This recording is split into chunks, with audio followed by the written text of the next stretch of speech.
ជាពិសេសក្នុងខេត្តកណ្ដាលនេះគឺលូតដុះដាលផ្ទះអាគារច្រើនក្រៃរហូតបានคล้ายឲ្យមានក្រុង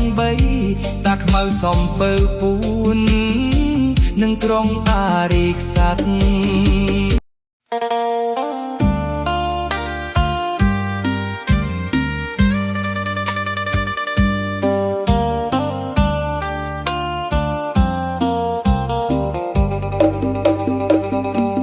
ស្រុកកោះធំស្អាងនឹងតាខ្មៅពីពេលនេះទៅអស់ព្រួយទៀតហើយមានស្ពានផ្លូវស្អាតសំដេចផ្ដល់ឲ្យផ្លូវជាតិ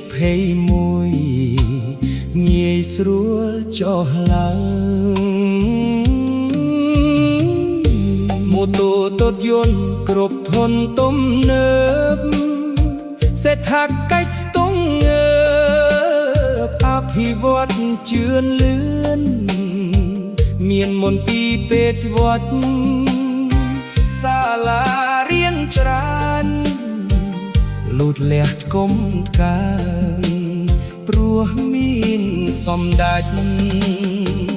ប្រជាជនខ្មែរ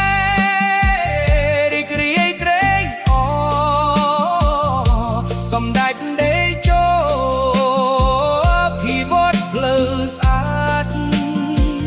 ទន្លេបាសាក់មានស្ពានឆ្លងកាត់ជ្រៃធំប្រែមកមាត់ព្រោះមានសន្តិភាពខ្ញុំមានសំណាងបានកើតជាខ្មែរមានសម្ដេចថៃស្នេហ៍ប្រទេសជាតិជំនះឧបសគ្គស្វែងរកសន្តិភាពកម្ពុជាពេញព្រៀបអភិវឌ្ឍទៅមុខហើយជាពិសេសក្នុងខេត្តកណ្ដាលនេះគឺលូតដុះដាលផ្ទះអាគារច្រើនក្រៃរហូតបានคล้ายឲ្យមានក្រុង3តាខ្មៅសំពើពួននិងក្រុងអារីកស័ក្តិ